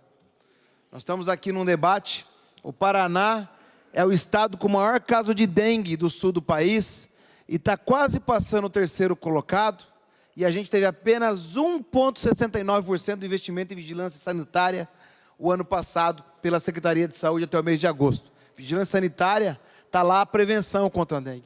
E não é capa do jornal ou matéria. Porque, às vezes, as matérias sensacionalistas ocupam esse espaço. Eu sugiro de verdade que a imprensa também ouça esses problemas que estão sendo colocados que afetam o direito à vida do povo. Eu não me atentava para falar de Vossa Excelência, e Vossa Excelência é muito feliz. Tem um pedido de impeachment, com informações que comprovam, fundamentam a improibiidade cometida. Nenhum lugar saiu. Também tiveram outras denúncias feitas aqui por essa casa e por outros deputados que não foram acolhidas e não foram pautadas. Enquanto isso, o governo de ilusão continua. Enquanto a isso, a ficção científica, a realidade paralela, saída do Palácio do Iguaçu, domina a opinião pública. Parece de verdade que é um governo só de aparência e de pouca essência. A gente tem diminuído os investimentos da saúde do Paraná com relação ao ano passado, em percentual, inclusive. Mas aqui a propaganda fala que o Estado vai bem. Eu fui semana passada ao Ministério da Saúde e pedi uma confirmação da ministra dos repasses feitos ao Paraná, deputado Antenor, para combate à dengue e auxílio à saúde do Paraná. Semana que vem eu vou entregar uma cópia para cada deputado dessa casa. Aumentou o repasse, mas o secretário de Saúde fez questão de dizer que a culpa da dengue é do Ministério da Saúde. Encobriu-se a sua incompetência. 700 milhões, deputado Maurício, parado na conta do governo de janeiro a agosto do ano passado, oriundos do Ministério da Saúde. Não feito nada, e nada na imprensa. Agora, no final do ano, fizeram um rateio para os municípios. Distribuíram para atingir o percentual mínimo legal de 12% que não conseguiram gastar. A imprensa dá lá. Governo Ratinho libera 1 bilhão, do qual a maioria desses recursos eram provenientes do orçamento do governo federal e não gastos pela incompetência. E o Paraná está coberto na dengue, e a matéria que a gente tem nem sequer lembra disso, que o Paraná quase não cumpriu a meta do ano passado. Então, acho que as pautas importantes estão sendo sucumbidas por matérias, claro, de opiniões do próprio dirigente das mídias, ou o governo está escolhendo a pauta. E a gente está fazendo esse faz de conta aqui.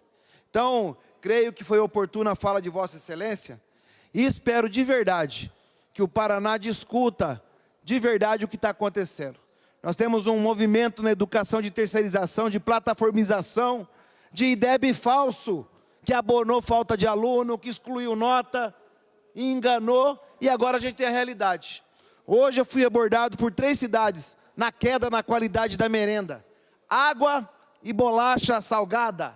E a merenda, para quem está principalmente no tempo integral, não chegando nas escolas. Mas eu não vejo essa matéria em nenhum jornal, em nenhuma mídia que noticie esse fato. O que será que está acontecendo? Nós precisamos sim que os fatos que origem são problemas do Paraná sejam culpa do governo do Estado, sejam culpa do governo federal, sejam pauta de debate. Não só aqui na Assembleia, mas na opinião pública. Porque é assim que a gente constrói a política. Se o governo federal erra, se o governo do Estado erra, tem que ter a apreciação do povo sobre esse tema. A gente não pode ter encobertas notícias que poderiam melhorar a nossa vida. Tem que trazer aqui para dentro assuntos que mudem a vida do povo. Muitas vezes, eu já fiz isso, o senhor também, outros deputados também, a gente foca em outras pautas não tão importantes para o Estado. E, às vezes, tudo bem, é relativo, a gente entende. Mas todo dia, pauta que não tem relação, que melhora a vida do povo, não dá. E aí a gente fica nesse debate inócuo, às vezes. Nós estamos aqui prestes a amanhã e depois ter o pedágio de volta. Várias contribuições foram positivas, mas muita coisa precisa do esforço do governo do Estado, do governo federal e dessa casa para mudar. Vai incluir a duplicação de Paranavaí e Nova Londrina? Vai incluir o contorno leste de Londrina? Vai ter que ser discutido. E por isso é importante ser pautado na opinião popular. Por isso, presidente, eu quero fazer uma sugestão. Que a nossa comunicação da casa adote as pautas propositivas, divulgar elas por primeiro, durante toda a semana que a gente tiver.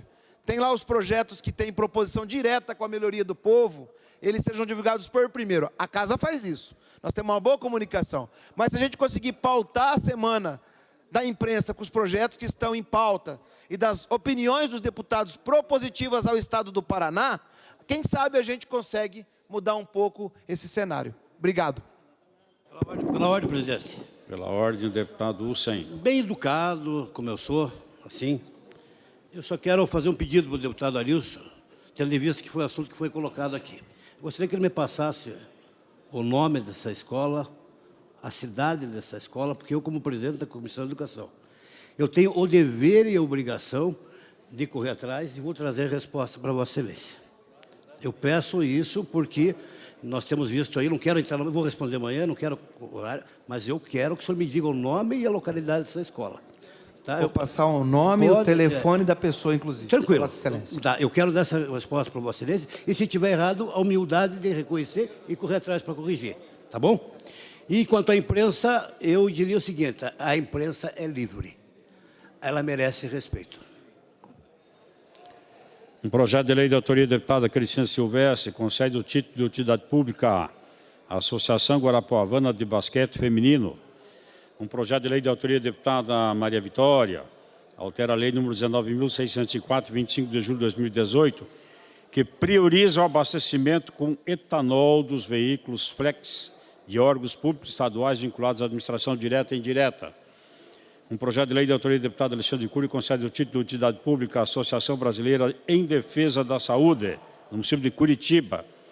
Um projeto de lei de autoria do deputado Batatinha institui a Semana de Prevenção e Combate à Automutilação, a ser realizada anualmente na primeira semana de agosto. Um projeto de lei de autoria do deputado Cobra Repórter estabelece o direito às mulheres vítimas de violência, tentativa de feminicídio e outros crimes contra a vida decorrente em razões de gênero de serem atendidas por mulheres em delegacias de polícia no Estado do Paraná. Um projeto de lei de autoria do deputado do delegado Jacovós concede o título de utilidade pública à Missão Renovar, de apoio à restauração de vidas, no município de Maringá. Um projeto de lei de autoria do deputado Evandro Araújo concede o título de utilidade pública à Missão Resgatando Vidas, no município de Marialva. Um projeto de lei de autoria do deputado Márcio Pacheco concede o título de utilidade pública à Fábrica Cascavelense de Cidadãos Talentos de Jesus. Deputados que apoiam, permaneçam como estão, apoiado. Ordem do dia. Temos 3 redações finais, faremos votação simbólica. Item número 1, redação final do projeto de lei 515. Item número 2, redação final do projeto de lei 739. Item número 3, redação final do projeto de lei 918. Deputados que aprovam, permaneçam como estão, aprovado. Item número 4, segunda discussão do projeto de lei 151, autoria do deputado Douglas Fabrício. Também já de conhecimento dos senhores deputados, vamos submeter ao voto o projeto. Em discussão o projeto. Em votação o projeto. Como encaminham votos líderes? Votando. Pedimos o voto sim ao projeto, deputado Douglas. Voto sim.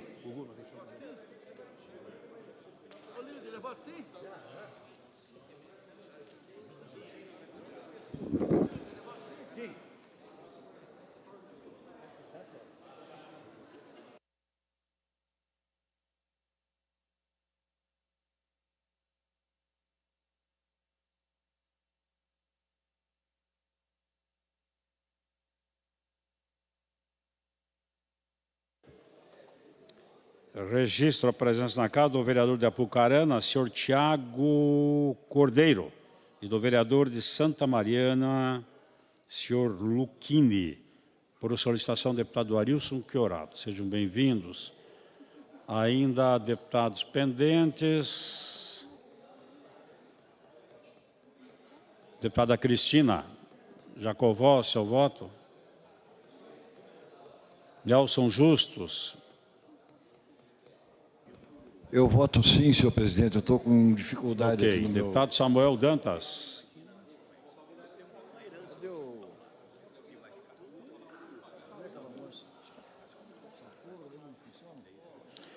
Votação encerrada. 44 votos, com o voto do deputado Nelson Justo e uma abstenção. Está aprovado o projeto. Item número 5, segunda discussão do projeto de lei 697, autoria do deputado Alexandre Cury Artagão, também já de conhecimento dos senhores deputados. Em discussão, em votação, votando, como encaminham votos líderes. Pedimos o voto sim? Já apareceu. Obrigado.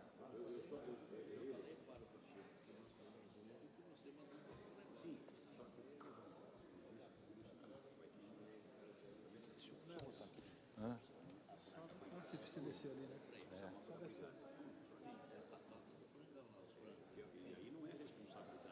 É dele, mas eu tenho responsabilidade. Se não me apoiar, e nem quero que me apoie, mas a gente vai com calma. Votação encerrada. 42 votos, está aprovado o projeto. Item número 6. Segunda discussão do projeto de lei 774, autoria do deputado Reichenbach. Também já de conhecimento dos senhores deputados, em discussão, em votação, como encaminha votos líderes, votando. Pedimos voto sim ao projeto do deputado Reichenbach. A oposição vota sim, presidente.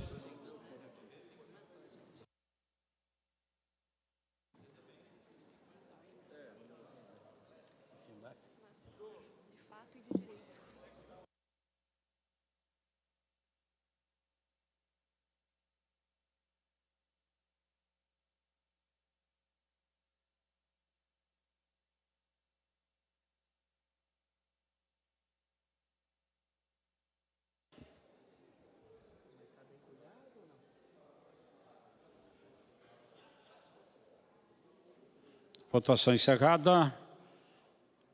45 votos, está aprovado o projeto. Os itens 7 e 9, faremos votações agrupadas por serem matérias idênticas. Em discussão, em votação. Votando, como encaminha votos líderes. Pedimos o... Desculpa. Vai lá, Urso. Pedimos Primeiro, o voto, por favor. Pedimos o voto sim, obrigado. Oposição vota sim.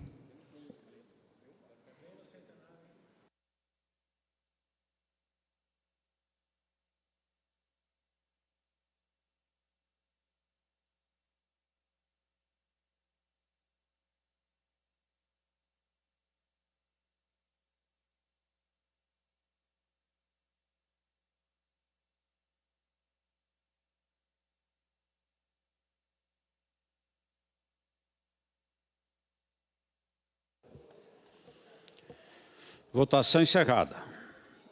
44 votos, está aprovado os dois projetos. O item número 8, primeira discussão do projeto de lei 984, autoria do deputado Marcelo Micheleto, concede o título de cidadão benemérito do Estado do Paraná ao senhor Alessandro Mori Nunes. Em discussão, em votação, como encaminham votos líderes, votando. Voto sim. Oposição vota sim. Presidente, até para encaminhar, eu vou abrir o precedente. Só, rapidamente, é um atleta chateaubriandense, paranaense, foi um jogador de bola, um exemplo de jogador de bola, levantou as duas taças históricas do Corinthians, capitão do título da Libertadores e do Mundial, e é um paranaense. Eu gostaria imensamente que todos pediam apoiamento, né, por esse paranaense que poder receber essa honraria, um grande amigo, irmão de Assis Chateaubriand, e que é merecedor desse título, né, por ser um paranaense. Nem Sócrates, nem Marcelinho Carioca, nem o Neto, e sim um chateaubriandense que levantou a taça mais importante da história do Corinthians, que é o nosso Mundial e também a Libertadores. Então, queria pedir o apoiamento de todos vocês para que esse atleta paranaense, que é do time do povo brasileiro, que é o time do povão, que é o nosso Esporte Clube Corinthians Paulista. Presidente. Pessoal. Presidente, deputado Arilson, pela ordem. Não sei se eu não vou liberar. Eu votei e não sabia que o rapaz é do Corinthians. Como é que eu faço para fazer o contrário agora? Vossa Excelência Quero pode votar ao contrário, cancelar o presidente. voto. Presidente, vou tirar o voto aí, presidente. É o timão, gente, pode votar. Teve passagem pelo Grêmio, que foi o grande clube da vida dele. Pelo Palmeiras, pelo Santos e também pela Ucrânia.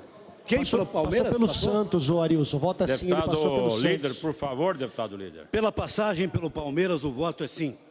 Votando.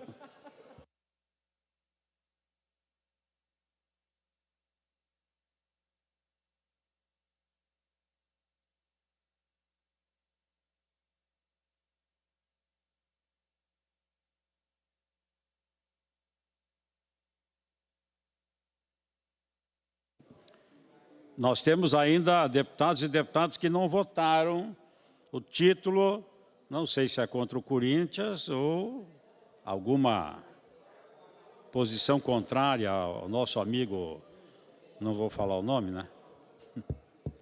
Deputada Cristina Jacovós Mabel.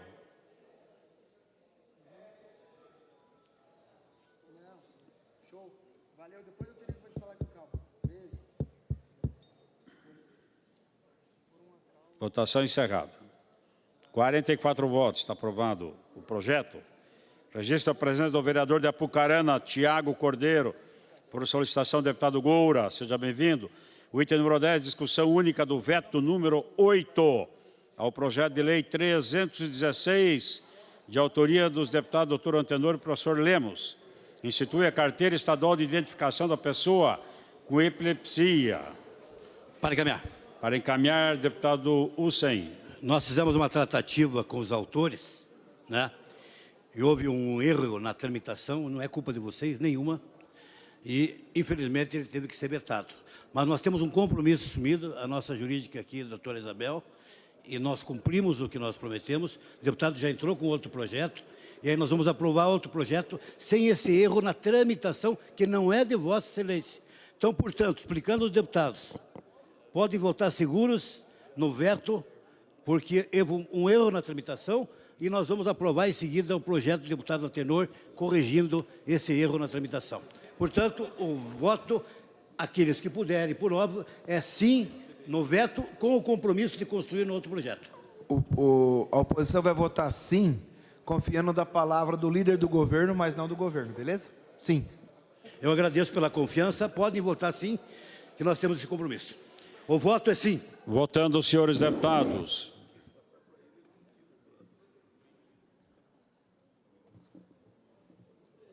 Eu repito que o voto é sim.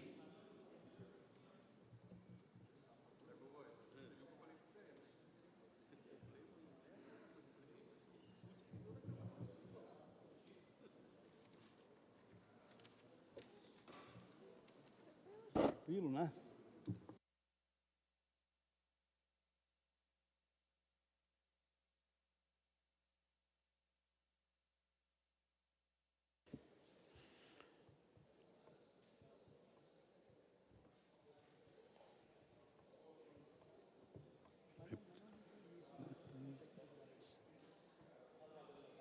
Deputada Mabel, deputada Marli.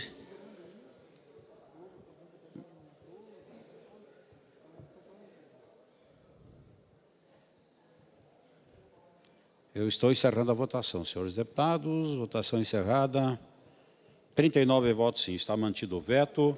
Requerimento do deputado Alexandre Cury requer dispensa de votação de redação final do projeto de lei 697. Deputados que aprovam permanecem como estão aprovados. Nada mais havendo a ser tratado, marco a sessão para amanhã às 9h30 da manhã, com a seguinte ordem do dia. Redação final dos projetos de leis números 358, 696. Segunda discussão dos projetos de leis números 940, 984, 994. E primeira discussão do projeto de lei 128. Levanta-se a sessão.